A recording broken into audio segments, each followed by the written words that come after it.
오늘 우리에게 주시는 하나님의 말씀은 데살로니가 후서 1장 6절로 10절까지의 말씀입니다. 찾으셨으면 함께 한 목소리로 봉독하도록 하겠습니다. 너희로 환난을 받게 하는 자들에게는 환난으로 갚으시고 환난을 받는 너희에게는 우리와 함께 안식으로 갚으시는 것이 하나님의 공이시니 주 예수께서 자기의 능력을 천사들과 함께 하늘로부터 불꽃 가운데에 나타내실 때에 하나님을 모르는 자들과 우리 주 예수의 복음에 복종하지 않는 자들에게 형벌을 내리시리니 이런 자들은 주의 얼굴과 그의 힘의 영광을 떠나 영원한 멸망의 형벌을 받으리로다. 그 날에 그가 강림하사 그의 성도들에게서 영광을 받으시고 모든 믿는 자들에게서 놀랍게 여김을 얻으시리니 이는 우리의 증거가 너희에게 믿어졌습니다. 아멘. 할렐루야.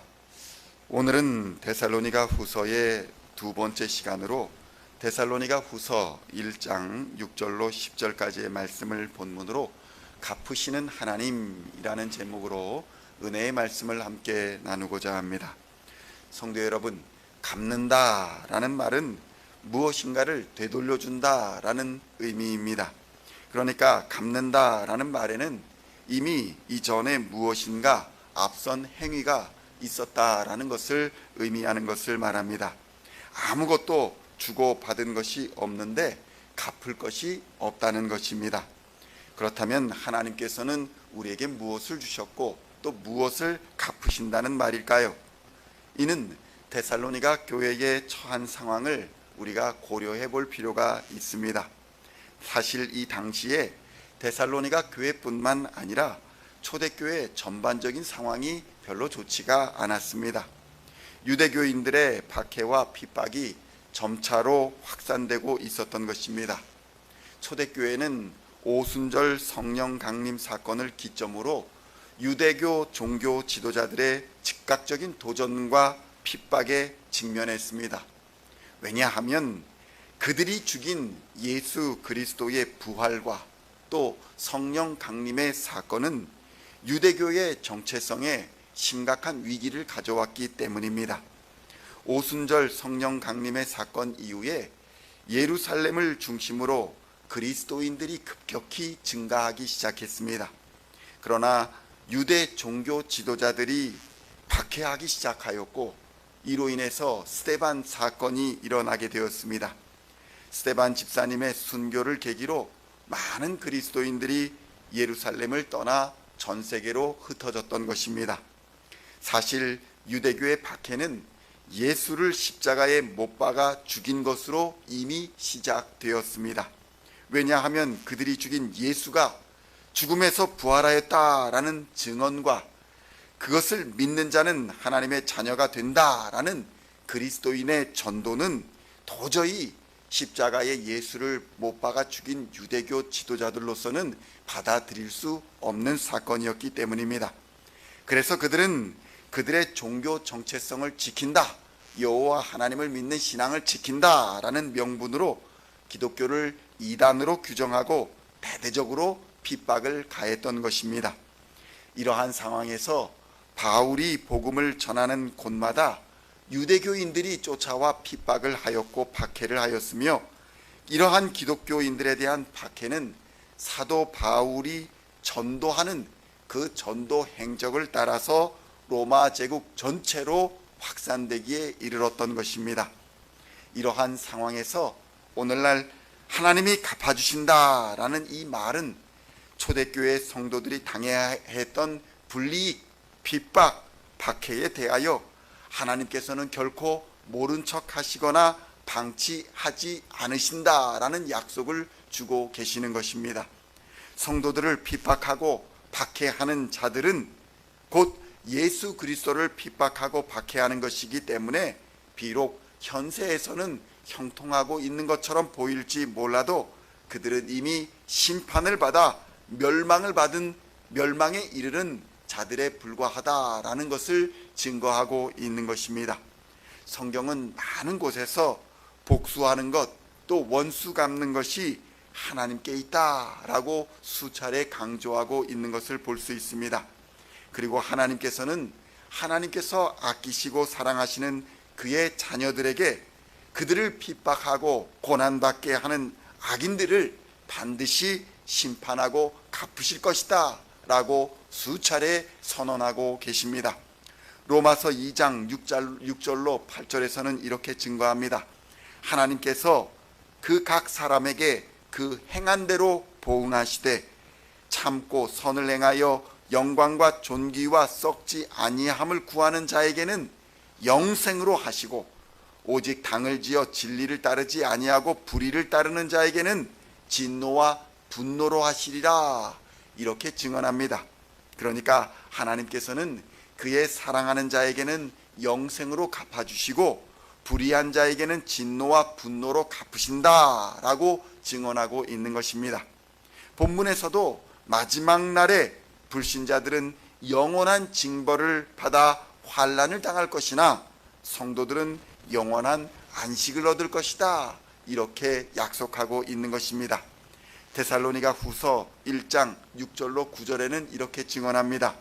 너희로 환난을 받게 하는 자들에게는 환난으로 갚으시고 환난을 받는 너희에게는 우리와 함께 안식으로 갚으시는 것이 하나님의 공이시니 주 예수께서 자기의 능력의 천사들과 함께 하늘로부터 불꽃 가운데에 나타나실 때에 하나님을 모르는 자들과 우리 주 예수의 복음에 복종하지 않는 자들에게 형벌을 내리시리니 이런 자들은 주의 얼굴과 그의 힘의 영광을 떠나 영원한 멸망의 형벌을 받으리로다 이렇게 증언하는 것입니다.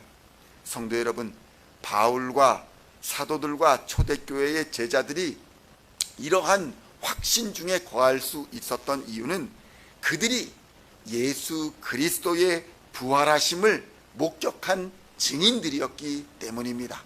그리고 성령의 충만함을 받은 사람들이었기 때문이었습니다. 그들은 그들의 눈으로 사망과 십자가의 죽음을 이기고 손과 발에 못 박힌 흔적과 옆구리에 창자국을 가진 채로 부활하신 예수 그리스도의 영광스러운 모습을 보았기 때문에 그들은 이 약속을 철저히 믿었던 것입니다. 예수님의 승천과 더불어 재림에 대한 약속은 그들이 이 세상에서 어떠한 고난을 당할지라도 그리스도와 같은 영광의 면류관을 얻을 수만 있다면 모든 고난을 감수할 수 있게 하였던 것입니다. 세상에서 얻을 수 없는 너무나도 귀하고 값진 보물을 발견한 사람이 자신의 가진 것을 모두 팔더라도 그것을 소유할 수만 있다면 그것을 마땅히 감수하겠다라는 믿음의 결단, 이러한 믿음의 결단이 그들에게 있었다는 것입니다. 성도 여러분, 오늘날 우리가 당하는 고난과 믿음의 위기를 극복하는 단 한 가지의 비결은 오직 예수 그리스도를, 부활하신 예수 그리스도를 인격적으로 만나는 것 외에는 없습니다. 성령님의 역사하심으로 우리의 눈이 열리고 마음이 열리고 생각이 열려서 살아계신 하나님을 만나는 역사가 일어나야 하는 것입니다. 이러한 역사는 말씀 속에서 일어납니다. 그저 우리의 생각에서 일어나는 것이 아니라 하나님의 부활, 예수 그리스도의 부활과 성령 강림의 역사는 말씀 속에서 일어난다는 것입니다. 말씀이 없는 기도, 말씀이 없는 열심은 악한 영에 속거나 헛된 노력으로 아무런 열매도 맺지 못하는 경우가 허다하다는 것입니다. 말씀이 없는 열심은 이단으로 빠지기 쉬운 것입니다.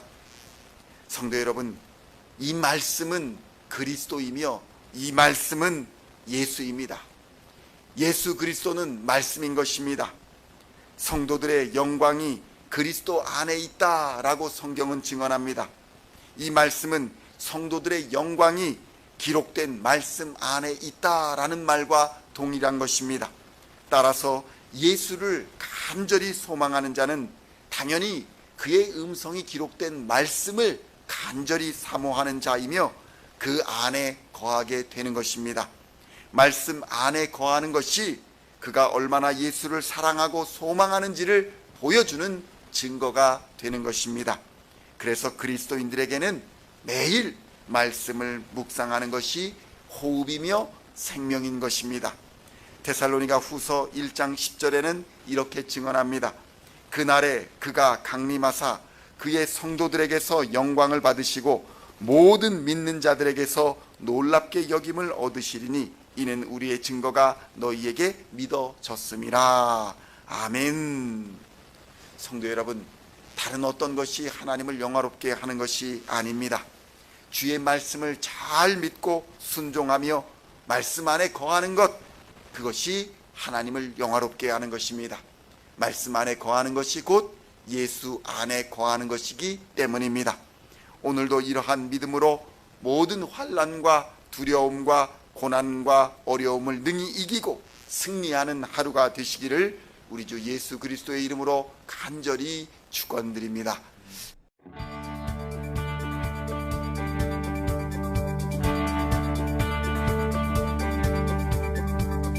Singing songs of thy praise, we are coming to you, dancing before